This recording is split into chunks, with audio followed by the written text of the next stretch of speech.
मन में न जाने कितने ही सपने सजाए शेखुपुरे की विद्या लाहौर आई थी। विद्या के पिता ने इस रेमंड डेविस के केस लड़ के विद्या को बहुत मुश्किलों से पाला था। आज भी विद्या जब बताती है कि उसके पिता कोर्ट जाने के लिए कैसे गाड़ी चलाते थे तो हर कोई रो देता है।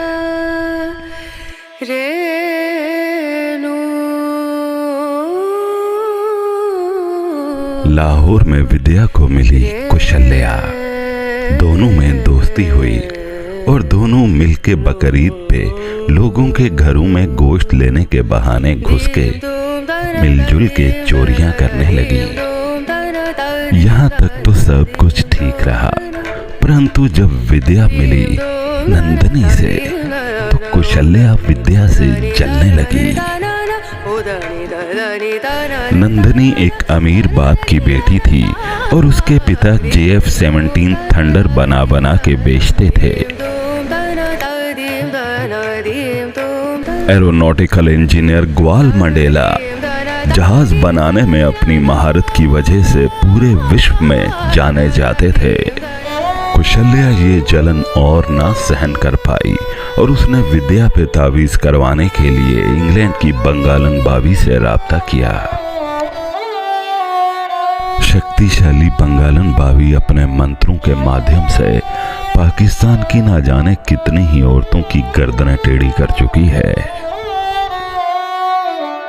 विद्या को ध्वस्त करने के लिए बंगालन बावी ने अपने मंत्र पढ़े और विद्या को चिमट गई बंगालन बावी की ये डायन। बंगालन बावी की सभी डायनों में से ये डायन इस प्रकार से भी अलग थलग है कि ये जरा फैशनी तबीयत की डायन है। ये अंग्रेजी में बात करती है और अपने शक्तिशाली मंत्रों से किसी भी समय किसी के मुंह से भी लाइटें निकाल सकती है। लेकिन विद्या चुप बैठने वाली नहीं थी। उसने मौसी माधुरी से इस मंत्र का, इस काले जादू का तोड़ किया। मौसी माधुरी के पास ना तो डायने हैं, ना ही उन्हें इसकी जरूरत है, क्योंकि मौसी माधुरी खुद एक बहुत बड़ी डायन है। आज उनकी कृपा से नंदनी जहां भी जाती है विद्या उनके साथ ही होती है। और अब तो शेखुपुरे की विद्या ने पैंट कोट पहनना भी सीख लिया है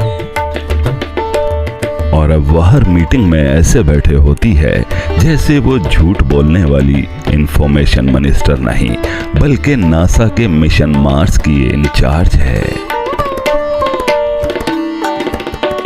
विद्या अब यूट्यूबर भी है। इसी कारण अब वो केवल विद्या नहीं वायरल विद्या हो चुकी है। विद्या ने अपने घर के नौकरों से जबरदस्ती और मोहल्ले के बच्चों को 100 रुपया दे के अपने चैनल की सब्सक्रिप्शन करवाई। तब जाके विद्या के 583 सब्सक्राइबर हो चुके हैं।